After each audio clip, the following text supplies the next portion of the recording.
கை கட்டுங்களேன். என்னங்க நீங்க?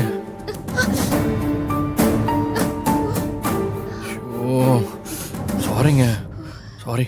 இப்போதைக்கு நீங்க சாரி கேக்குறீங்க. நான் தான் தெரியாம சுட்டுக்கிட்டேன். அதுக்கு நீங்க என்ன பண்ணுவீங்க?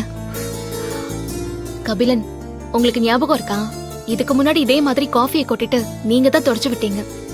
இது ஒரு பழக்கமா போச்சு நமக்கு. உங்களை பார்க்கும் போதெல்லாம் கொடுமைப்படுத்துறேன்னு சொல்லாம சொல்றீங்க. புரியுதுங்க. ஐயோ கபிலன், இன்னைக்கு நடந்ததுக்கு என் கவனக்குறைவு தான் காரணம்னு சொல்லுவேன். ஐயோ போதும் போதும். வாமா புனிதா. பா, எல்லாம் உங்களாலதான். பாருங்க, புனிதா கையை சுட்டுக்கிட்டாங்க. என்னடா அது? நான் என்ன பண்ணேன்? உங்களை யாருப்பா தக்காளியை கடையிலே மறந்து வச்சுட்டு வர சொன்னது? ஓஹோ, நீங்க கடைக்கு போனப்பதான் புனிதா இங்க வந்திருக்காங்க. நான் நீங்க தான் வந்திருக்கீங்கன்னு நினைச்சு கண்ணெரிச்சல் வேற. புனிதா கிட்ட வேலையை சொல்லிட்டேன். பாருங்க உங்க கையை எப்படி சுட்டுக்கிட்டாங்கன்னு. நல்லா இருக்குடா உன் நியாயம். வீட்டுக்குள்ள யாரு வந்திருக்கான்னு கூட தெரியாம இருந்துட்டு என்ன திட்டுறியா? ஐயோ அங்கிள், இப்ப எதுக்கு கபிலனை திட்டுறீங்க?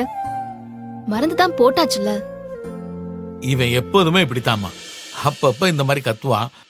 எனக்கு இது பழகி போச்சு. போதும்பா. அம்மா புனிதா, இந்நேரத்துக்கு வீட்டுக்கு வந்திருக்கீங்க?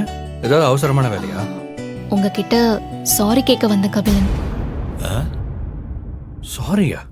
எதுக்குங்க? இல்ல, நாச்சிமுத்து மாமா உங்களை அடிச்ச விஷயம் எனக்கு இப்பதான் தெரியும். சாரி கபிலன். அடிச்சத பத்தியா? விடுங்க, இதுக்கெல்லாம் சாரியா? நான் அந்த விஷயத்தெல்லாம் அப்பவே மறந்துட்டேங்க. தேங்க்ஸ் கபிலன். எல்லா விஷயத்தையும் ரொம்ப ஈஸியா எடுத்துக்கிறீங்க. வெளி விஷயங்களெல்லாம் இவன் ஈஸியா எடுத்துக்குவான். வீட்டுக்குள்ளதான் இப்படி பண்ணுவான். அப்பா. ஆமா, இந்த சாரி கேட்கறதுக்கு தான் நீங்க அங்கிருந்து கிளம்பி இவ்வளவு தூரம் வந்தீங்களா? இதை நீங்க போன் பண்ணி கேட்டிருக்கலாம்ல. பாருங்க, இப்ப தேவையில்லாம கையை வர சுட்டுக்கிட்டீங்க. மறுபடியும் ஆரம்பிக்காதீங்க கபிலன். நான் சாரி கேட்க மட்டும் வரல, இன்னொரு நல்ல விஷயமும் சொல்லதான் வந்தேன். நல்ல விஷயமா? ஆமா, அப்பாவும் அம்மாவும் சரவணன் தெய்வான கல்யாணத்துக்கு ஒத்துக்கிட்டாங்க. இப்பதான் தெய்வான வீட்டுக்கு போய் கல்யாண விஷயமா எல்லாரும் பேசிட்டு வந்தோம். ஏங்க சூப்பருங்க. உங்க தம்பி கிட்ட நான் விஷ் பண்ணேன்னு சொல்லுங்க, சரியா? கல்யாணத்துக்கு தான் வரீங்கல்ல, அப்பா அவங்க கிட்ட நேர்லயே சொல்லுங்க. ஓகே கபிலன், ரொம்ப நேரம் ஆச்சு, நான் கிளம்பட்டுமா? சரிங்க. பாத்து போமா புனிதா. சரிங்க, பாய் கபிலன். சரி.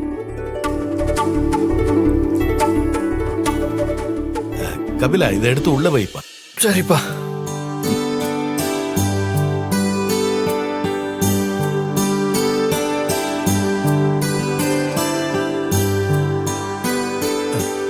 போனு கபிலா. இந்த வரேன்ப்பா. இங்க வா. யாரு போன் இது? இது புனிதா போனா தான் இருக்கும். சொல்லுங்கப்பா. புனிதா போனை விட்டுட்டு போயிட்டப்பா. இது புனிதா போன் தானே? ஆமா, இது புனிதாவோட போன் தான். ஆமாப்பா. இங்கே வச்சிட்டு இருக்காங்களா பாக்குறேன்.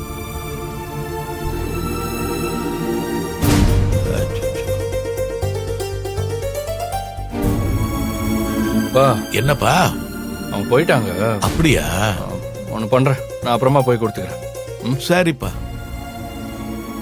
சமையல் வேலையை பார்ப்போம்.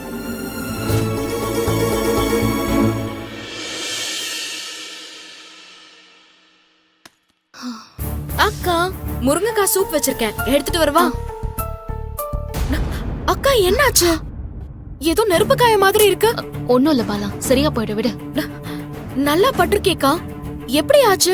நான் கபிலன் வீட்டுக்கு போனப்ப அவங்க வீட்டு குக்கர்ல தெரியாம கைய சுட்டுக்கிட்டேன்.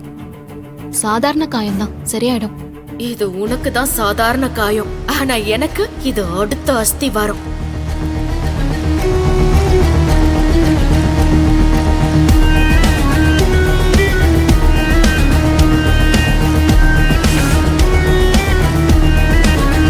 அக்கா வாக்கா, ஹாஸ்பிட்டலுக்கு போலாம். எவ்வளவு பெரிய காயப்பட்டிருக்கு. உன்னை நாங்க இந்த வீட்ல எந்த வேலையும் செய்ய விட மாட்டோமே. நீ போய் அந்த வீட்ல கிச்சன்ல போய் வேலை செஞ்சிருக்க. நீ யாருக்கா? இந்த வீட்டோட இளவரசி. இது அம்மாவுக்கு தெரிஞ்சா என்ன ஆகும்க்கா? ஏய் இரு, இப்போ என்ன நடந்துருச்சுன்னு நீ இவ்ளோ சொல்லிட்டு இருக்க? சரியாயிடும் பாலா. அம்மாக்கு தெரிஞ்சா அம்மா துடிச்சு போயிடுவாங்கக்கா. என்னக்கா இப்படி பண்ணி வச்சிருக்க? வா, ஐயோ, ஹாஸ்பிடலுக்கு அமைதியா இரு, போலாம். கத்தாத, எதுக்கு கத்துற? பாலா நகரே. ஏய் கையை காமி புனிதா, கையை ஒண்ணும் காமி. புனிதா அம்மா சொல்றேன்ல, கையை காமி. ஒண்ணும் இல்லம்மா. ஓ புனிதா, அம்மா, கையை நான் தான் காமிங்கறல்ல. ஐயோ, எப்படி செவந்திருக்கு? இது உனக்கு சாதாரண காயமா? எப்படி ஆச்சு? எங்கம்மா இப்படி சுட்டுக்கிட்ட? இவ்வளவு பெரிய ஒண்ணும் காயமா இல்லம்மா. இருக்கு. அம்மா, கபிலன் வீட்டுக்கு அக்கா போயிருந்தாளாம். அவங்க வீட்டு கிச்சன்ல குக்கர்ல சுட்டுக்கிட்டாளாம். கபிலன் வீட்லயா? ஆமா. புனிதா, நீ அவங்க வீட்டுக்கு தானே போன? அவங்க வீட்டு சமையல் அறைக்குள்ள உனக்கு என்ன வேலை? நான் அனுப்பியிருக்கவே கூடாது உன்னை. பாரு, ஐயோ கை எப்படி சுட்டுருக்கு பாரு. ஐயோ, என் பொண்ணு அவன் வீட்டுக்கு போனா இப்படிதான் செய்வானா? மாமா, அதெல்லாம் ஒண்ணும் இல்லம்மா. அவருக்கு ஹெல்ப் பண்றதுக்காக கிச்சனுக்கு போனேன். கபிலன் தப்பெல்லாம் எதுவும் இல்லம்மா. ஆ? அது எப்படிக்கா? நீ அவங்க வீட்டு விருந்தாளி மாதிரி தானே? உன்னை எப்படி அவங்க வேலை எல்லாம் வாங்கலாம்? ஆ, அதுவும் இல்லாம நீ கபிலனுக்கு பாஸ்கா. எனக்கு இத பாக்கும்போது எவ்வளவு கஷ்டமா இருக்கு தெரியுமா? பாலா, ஒரு சாதாரண விஷயத்தை பெருசு பண்ணாத. யாரும் என்ன எந்த வேலையும் வாங்கல. நான் தான் உதவி செய்யலாம்னு நினைச்சு சுட்டுக்கிட்டேன். பாலா சொல்றதுல என்ன தப்பு இருக்கு புனிதா? நீ கபிலனுக்கு முதலாளி, அது உனக்கு ஞாபகம் இருக்கா? நீ எதுக்கு அவங்க வீட்டு கிச்சனுக்கு போய் வேலை செய்யற? நீ அப்படி பண்ணது எனக்கு பிடிக்கவே இல்ல. என்ன அந்த பையனை நம்பி அனுப்புனா இப்படி கையில சூடு போட்டு அனுப்பியிருக்கான். ச்சே, கையை காமி நீ. பாத்தியா பாத்தியா, என்ன சொன்ன நீ? சாதாரண காயம்னு சொன்ன, ஆனா தொட்டா எப்படி வலியில துடிக்கிற பாத்தியா?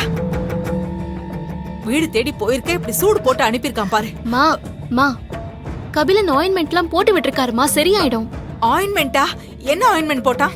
கண்டதையும் போட்டு விட்டுருக்கான். ஆ, புனிதா, அவன் போட்ட ஆயின்மெண்ட்டை கழுவிடு. நான் சுத்தமான தேங்காய் எண்ணெய் வச்சிருக்கேன், அதை வச்சு விட்டா நல்லா புண்ணு ஆறிடும். ஆமா.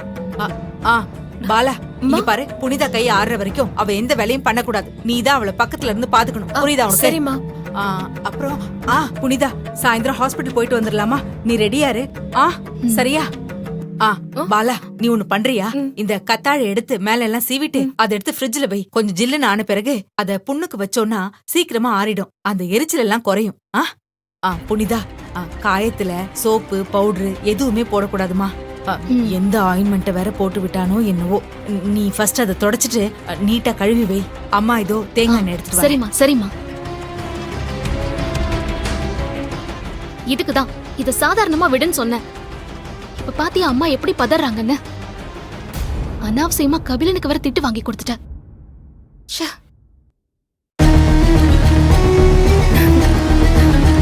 அதானே என்னோட பிளானே புனிதா.